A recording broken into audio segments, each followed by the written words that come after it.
Friends, welcome back to my channel. ನಾನು ತೀರ್ಥ. ಎಲ್ಲರೂ ಹೇಗಿದ್ದೀರಾ? ಎಲ್ಲರೂ ಚೆನ್ನಾಗಿದ್ದೀರಾ ಅಂದ್ಕೊಂಡಿದ್ದೀನಿ. ಬನ್ನಿ ಇವತ್ತಿನ ವ್ಲಾಗ್ನ ಸ್ಟಾರ್ಟ್ ಮಾಡೋಣ.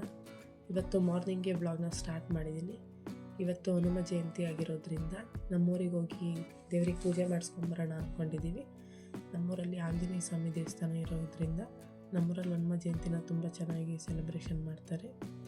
ಹಾಗೆ ಇವತ್ತು ಹನುಮ ಮಾಲೆ ಹಾಕಿರ್ತಾರಲ್ವ, ಅವರು ಇರುಮುಡಿ ಕಟ್ಟೋ ಕಾರ್ಯಕ್ರಮ ಇರುತ್ತೆ. ನೆಕ್ಸ್ಟೇ ಮಾಲೆ ವಿಸರ್ಜನೆ ಮಾಡೋದಕ್ಕೆ ಹೋಗ್ತಾರೆ. ಹಾಗಾಗಿ ನಮ್ಮೂರಲ್ಲಿ ತುಂಬ ಚೆನ್ನಾಗಿ ಸೆಲೆಬ್ರೇಷನ್ ಮಾಡ್ತಾರೆ ಹನುಮ ಜಯಂತಿನ. ಹನುಮ ಜಯಂತಿ ಅಂದರೆ ನನಗೆ ಸ್ವಲ್ಪ ತುಂಬಾ ಸ್ಪೆಷಲ್ಲು. ಯಾಕಂದರೆ ನನ್ನ ಮಗ ಹನುಮ ಜಯಂತಿ ದಿನವೇ ಹುಟ್ಟಿದ್ದು.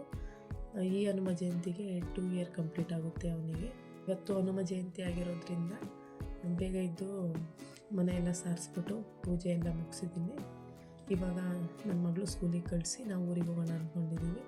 ಹಾಗಾಗಿ ಅವಳಿಗೆ ತಿಂಡಿಗೆ ಅಂತ ಇಡ್ಲಿ ಮಾಡ್ತಾಯಿದ್ದೀನಿ. ನಿನ್ನೆ ನೈಟೇ ರುಬ್ಬಿಟ್ಟಿದ್ದೆ ಇಡ್ಲಿಗೆ. ಹಾಗಾಗಿ ಇವಾಗ ಅವಳಿಗೆ ಇಡ್ಲಿ ಮತ್ತು ಸಾಂಬಾರು ಮಾಡಿಕೊಟ್ಟು ನಾವು ಊರಿಗೆ ಹೋಗೋಣ ಅಂತ ರೆಡಿ ಆಗ್ತಾಯಿದ್ದೀವಿ. ನನ್ನ ಮಗ ಇನ್ನೂ ಮಲಗಿದ್ದಾನೆ. ಅವನನ್ನು ಏಳಿಸಿ ಸ್ನಾನ ಮಾಡಿಸಿ ರೆಡಿ ಮಾಡಬೇಕು. ಹಾಗೆ ನನ್ನ ಮಗಳು ಇವಾಗ ರೆಡಿ ಆಗ್ತಾಯಿದ್ದಾಳೆ ಸ್ಕೂಲಿಗೆ. ಇವಾಗ ಇಡ್ಲಿ ಮಾಡೋದಕ್ಕೆ ಇಟ್ಟಿದ್ದೀನಿ. ಸಾಂಬಾರು ಆಲ್ರೆಡಿ ಆವಾಗಲೇ ಮಾಡಿಟ್ಟಿದ್ದೆ, ಅವರೆಕಾಳು ಸಾಂಬಾರು ಮಾಡಿಟ್ಟಿದ್ದೆ. ನಮ್ಮ ಮನೆಯವರಿಗೆ ಇಡ್ಲಿಗೆ ಚಟ್ನಿ ಸಾಂಬಾರು ಎರಡೂ ಇರಬೇಕು. ಹಾಗಾಗಿ ಮೊದಲು ನಾನು ಸಾಂಬಾರು ಮತ್ತು ಇಡ್ಲಿನ ಮಾಡ್ತೀನಿ. ಯಾಕಂದರೆ ನನ್ನ ಮಗಳಿಗೆ ಸಾಂಬಾರು ಅಂದರೆ ಇಷ್ಟ. ಅವಳಿಗೆ ಬಾಕ್ಸಿಗೆ ಹಾಕಿ ಅವಳಿಗೆ ತಿನ್ನಿಸಿದ್ರೆ ಆಮೇಲೆ ಅವಳು ಹೋದ್ಮೇಲೆ ಟೈಮ್ ಇರುತ್ತೆ, ಆವಾಗ ಚಟ್ನಿ ಮಾಡಿಕೊಡ್ತೀನಿ ನಮ್ಮ ಮನೆಯವರಿಗೆ. ಇವಾಗ ನೋಡಿ ಇಡ್ಲಿ ಆಗಿದೆ. ಇವಾಗ ಇಡ್ಲಿನ ಆರೋದಕ್ಕೆ ಇಟ್ಟಿದ್ದೀನಿ. ಇವಾಗ ನನ್ನ ಮಗಳಿಗೆ ತಿಂಡಿ ತಿನ್ನಿಸೋದಕ್ಕೆ ಇಡ್ಲಿನ ಒಂದು ಪ್ಲೇಟಿಗೆ ಹಾಕ್ಕೊಳ್ತಾ ಇದ್ದೀನಿ. ಬಾಕ್ಸಿಗೆಲ್ಲ ಆಲ್ರೆಡಿ ಎತ್ತಿಟ್ಟಿದ್ದೆ. ಅಷ್ಟರಲ್ಲಿ ನನ್ನ ಮಗ ಬೇರೆ ಎದ್ದಿದ್ದಾನೆ. ಅವನನ್ನು ಅವ್ರ ಪಪ್ಪ ಎತ್ಕೊಂಡಿದ್ದಾರೆ. ಇವಾಗ ಬಿಸಿನೀರು ಕಾಯೋದಕ್ಕೆ ಇಡಬೇಕು, ಅವನಿಗೆ ಸ್ನಾನ ಮಾಡಿಸೋದಕ್ಕೆ. ತಿಂಡಿ ತಿಂದು ಆಯ್ತು ಅವ್ಳದ್ದು. ಅವಳನ್ನ ಸ್ಕೂಲಿಗೆ ಕಳಿಸಿ ನಾವು ಇವಾಗ ರೆಡಿ ಆಗ್ತಾಯಿದ್ದೀವಿ.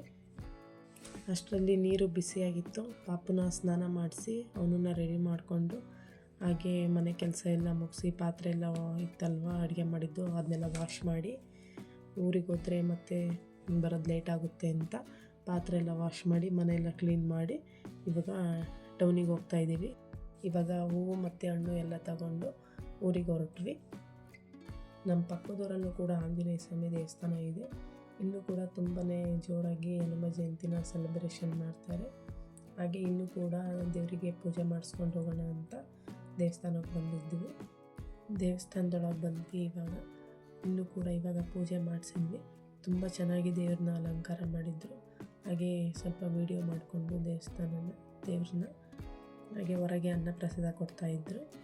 ಇವಾಗ ಊಟ ಮಾಡೋದಕ್ಕೆ ಅಂತ ಹೋದ್ವಿ. ಇವಾಗ ಊಟ ಮಾಡಿಕೊಂಡು ನಮ್ಮೂರಿಗೆ ಹೊರಟ್ವಿ.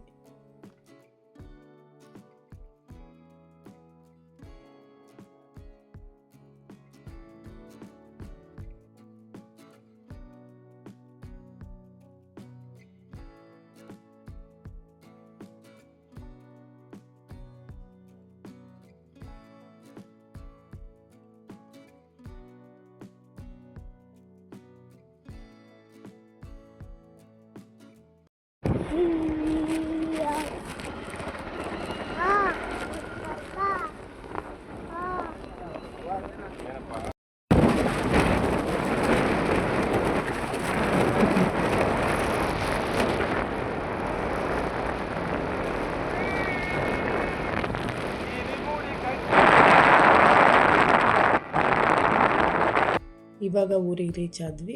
ಹಾಗೆ ಮನೆಗೆ ಹೋಗಿ ಬ್ಯಾಗೆಲ್ಲ ಇಟ್ಟು ಆಮೇಲೆ ದೇವಸ್ಥಾನಕ್ಕೆ ಹೋದ್ವಿ.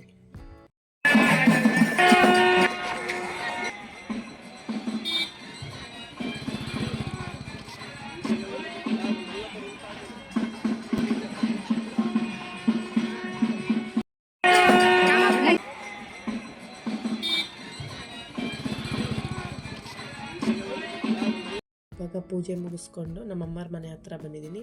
ಅಲ್ಲಿ ನಮ್ಮ ಅತ್ತೆಯರು ರಾಗಿ ಒಣಗಾಕಿದ್ರು.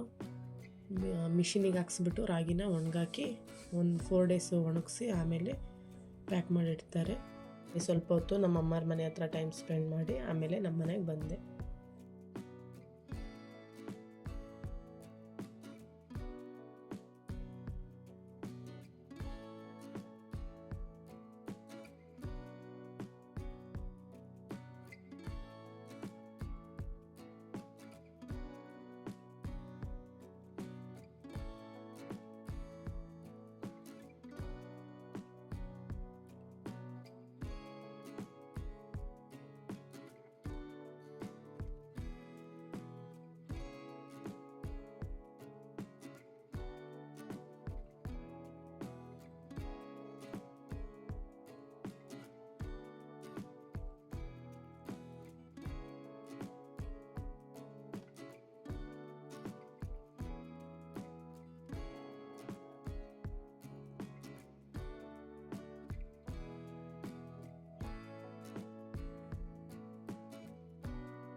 ಟೈಮ್ ಇವಾಗ ನೈಟ್ 8 ಗಂಟೆ ಆಗಿದೆ. ದೇವರಿಗೆ ಪೂಜೆ ಮಾಡಿಸ್ಕೊಬರೋಣ ಅಂತೇಳಿ ದೇವಸ್ಥಾನಕ್ಕೆ ಹೊರಟಿದ್ವಿ. ಹಾಗೆ ಅಲ್ಲಿ ಪೂಜೆ ಮಾಡಿಸ್ಕೊಂಡು ಬಂದ್ವಿ. ದೇವರಿಗೆ ಉತ್ಸವ ಮಾಡೋದಕ್ಕೆ ರೆಡಿ ಮಾಡ್ಕೊಳ್ತಾ ಇದ್ರು. ಹಾಗೆ ಪೂಜೆ ಮುಗಿಸ್ಕೊಂಡು ಅದನ್ನೆಲ್ಲ ನೋಡಿಕೊಂಡು ಬಂದ್ವಿ.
ಇವಾಗ ದೇವಸ್ಥಾನ ಹತ್ರ ಹೋಗಿ ಊಟ ಮಾಡಿ ಮನೆಗೆ ಬಂದ್ವಿ. ಈ ವ್ಲಾಗ್ ಇಷ್ಟ ಆಗಿದ್ದರೆ ಲೈಕ್ ಮಾಡಿ. ಹಾಗೆ ನಿಮ್ಮೂರಲ್ಲಿ ಹೇಗೆ ಹನುಮ ಜಯಂತಿನ ಸೆಲೆಬ್ರೇಷನ್ ಮಾಡ್ತೀರಾ ಅಂತ ಕಮೆಂಟ್ ಮಾಡಿ. ಈ ಚಾನಲ್ಗೆ ಸಬ್ಸ್ಕ್ರೈಬ್ ಮಾಡ್ಕೊಡಿ ಅಂತ ಕೇಳ್ತಾ ಇದ್ದೀನಿ. Thank you.